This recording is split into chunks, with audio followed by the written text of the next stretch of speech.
할렐루야. 영광을 받으시기에 합당하신 우리 하나님께 온 마음으로 여러분과 같이 영광과 감사를 올려드립니다. 예수님의 이름으로 여러분 모두를 축복합니다. 오늘도 여호와 이름입니다. 여호와는 나의 목자시 내가 부족함이 없습니다. 고백하며 하루를 사시 바랍니다. 오늘은 시편 112편입니다. 기도합니다. 사랑하시는 하나님께 영광을 올려드립니다. 감사를 올려드립니다. 경배하며 예배합니다.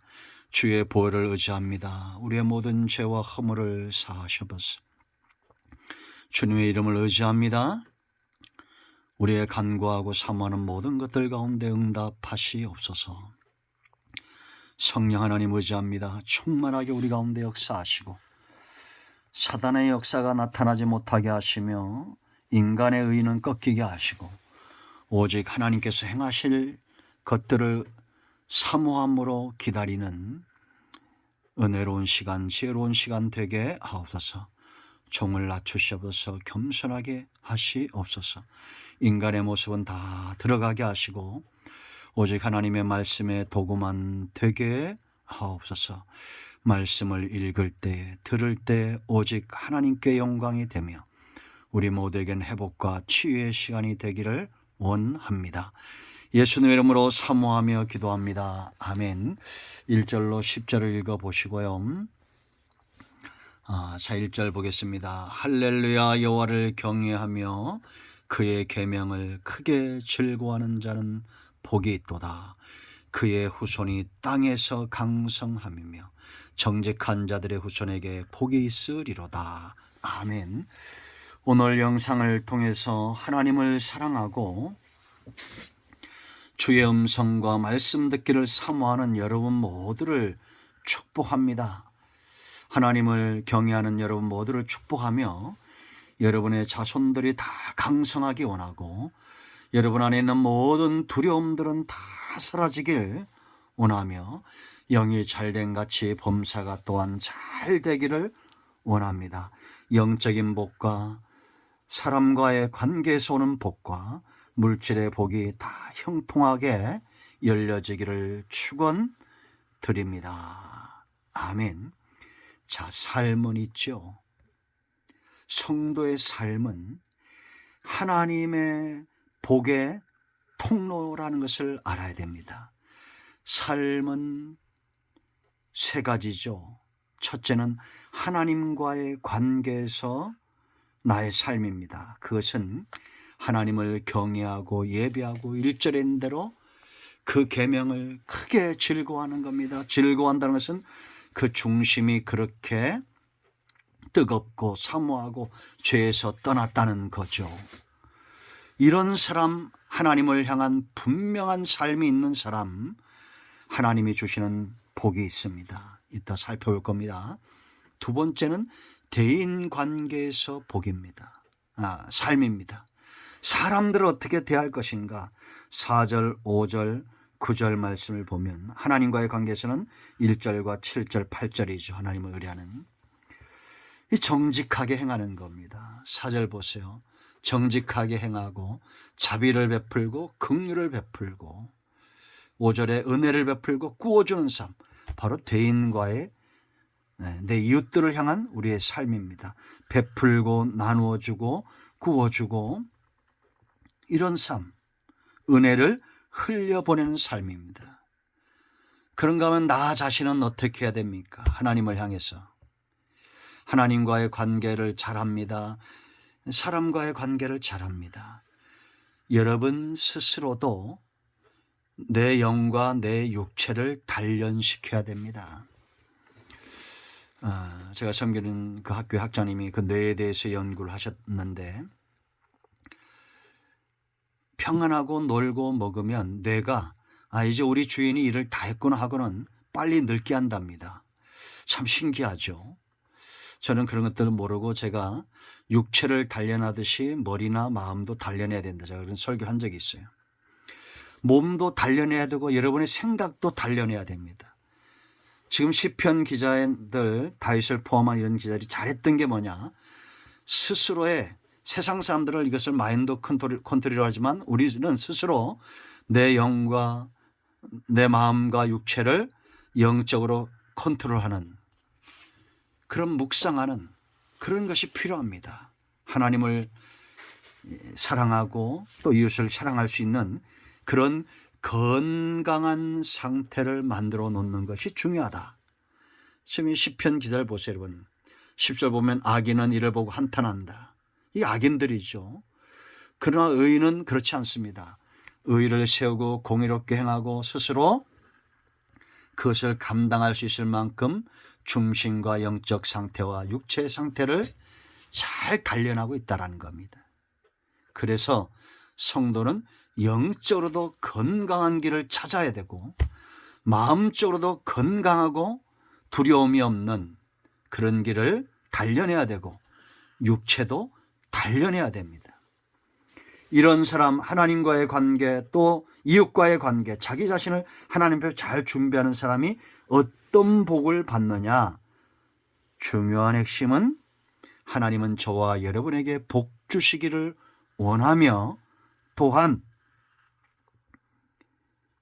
내가 투자하는 것, 내가 심는 것보다 훨씬 더 많은 것으로 응답하시기를 기뻐하신다라는 겁니다. 첫 번째 복을 보세요.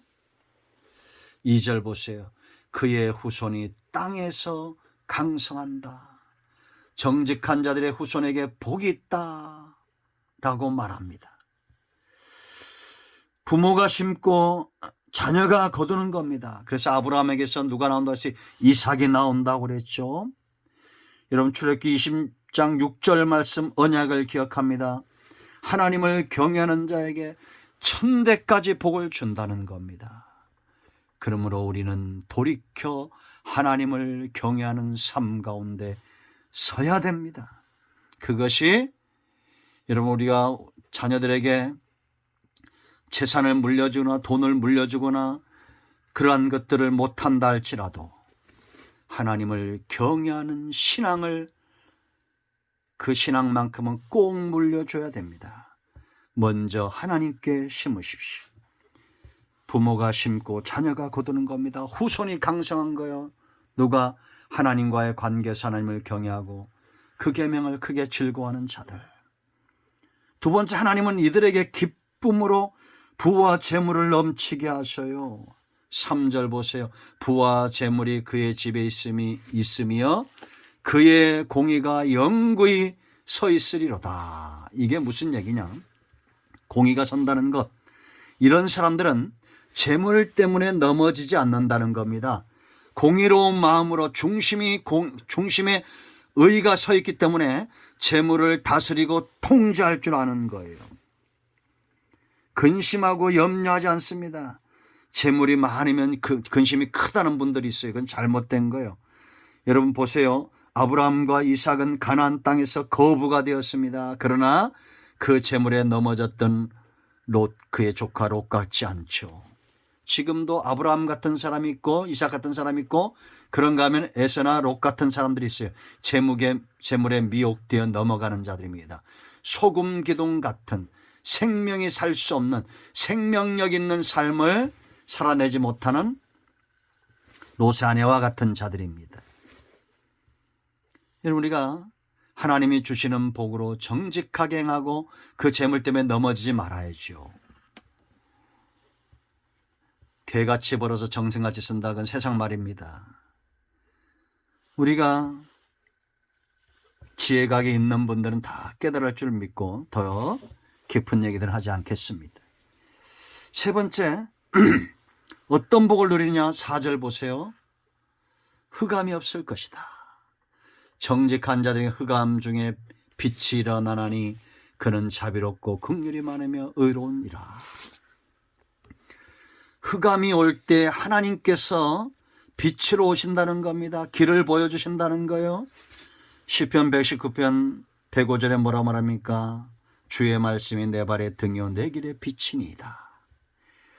이스라엘이 광야에서 끊임없이 하나님을 거역했던 이유가 뭐예요? 하나님은 모세를 통해서 끊임없이 빛을 비추는데 그들의 중심이 어둠을 더 사랑해서 빛 가운데 나오지 않았죠. 요한복음 8장 12절 나는 세상의 빛이니 나를 따르는 자는 어둠에 다니지 않을 거라고 말씀하셨습니다. 여러분, 어둠을 사랑하지 말고 빛을 사모하세요. 흑암이 올 때는 우리가 라이트를 켜면 되는 것처럼 말씀으로 돌아가세요. 주의 말씀이 내 발에 등이 될 때까지, 내 길에 빛이 될 때까지 주야로 흠모하고 묵상하고 사모하세요. 네 번째, 이들은 형통합니다. 5절 보세요, 여러분. 은혜를 베풀며 구원을 주는 자는 뭐랬어요? 잘되나니 축복 형통입니다. 형통하다는 겁니다. 구워주고 베풀고 사람과의 관계에서 이렇게 살기 원하는 자들, 형통의 삶을 하나님이 갚아주신다는 거예요. 제가 예아집에서 이병규 집사님, 일제차에서 순교했던 이병규 집사님입니다. 그분이 신사참배 안 하다가 감옥 가서 많은 고난을 당했는데 그 감옥에 끌려오시는 분들 보고 그가 감옥에서 나가서 전답을 다 팔아서 옥바라지를 했습니다. 그러다가 또 그런 일들이 빌미가 돼서 감옥에 갑니다. 아들이 면회 왔어요. 그 아들에게 했던 말이 있습니다. 하나님이 돌보시니 걱정하지 마라. 은혜 중에 하나님이 지키시니 염려하지 말아라. 그런데 1945년 8월 15일 해방되었는데 8월 3일에 순교했습니다. 아들이 찾아갔는데 얼마나 굶겼는지 빼짝 말라 손발이 썩어 있더라는 거예요. 이분이 복을 받았어요, 못 받았어요? 복 받은 겁니다. 형통한 겁니다. 그런 고난 가운데서도 꺾이지 않는 신앙이 있었다는 겁니다. 가슴이 뛰죠. 이런 부모가 되어야 됩니다. 이런 아비가 되어야 됩니다. 손발이 썩고 굶주려도 그 영은 살아있었고 그 정신은, 신앙적 정신은 깨어 있었습니다. 형통한 겁니다. 세상이 말하는 그런 형통이 아니고 세상이 알지 못하는 형통입니다. 다섯 번째, 두려워하지 않습니다. 이들은 6절로 9절, 6절에 흔들리지 않는다. 7절에 이런 흔드는 것들이 있어요. 흉흉한 소문입니다. 8절에 대적들입니다. 이런 자들이 흔들 수가 없습니다. 왜냐? 그 마음이 하나님을 의뢰하고 있기 때문이에요. 그 마음이 견고하기 때문입니다. 7절 중반절 여호와를 의뢰하고 8절 그의 마음이 견고하여 그랬습니다. 하나님은 이들을 영화롭게 할 겁니다. 9절 그의 의가 영구 있고 그의 뿔이 영광 중에 들리리로다. 아멘. 여러분들 두렵습니까? 염려와 근심이 있습니까? 걱정하지 마세요. 우리가 참으로 걱정해야 되고 두려워할 것은 하나님과의 관계에서 내가 어떤 모양으로 있는가를 진단해야 되고, 사람들과의 관계에서 내가 어떤 삶을 살고 있는지, 베풀며 나누어주고 꾸어주기를 좋아하는지, 그리고 나는 영적인 관리를 어떻게 하고 마음의 관리를 어떻게 하고 내 육체를 어떻게 단련하고 있는지, 하나님이 반드시 복을 주는 삶을 살기를 축원드립니다. 기도합니다. 예수님의 이름을 의지하기도 합니다. 이 말씀대로 되게 하여 주시옵소서. 우리 가운데 마음이 상한 자, 병든 자 치유하시고 회복시켜 주시기를 원합니다. 예수님의 이름으로 사모하며 축복하며 취하며 기도합니다. 아멘. 나사렛 예수 그리스도의 이름으로 우리의 모든 문제와 질병과 모든 악한 영들은 떠나갔습니다. 회복되었습니다. 아멘. 여러분 모두를 축복합니다. 아멘.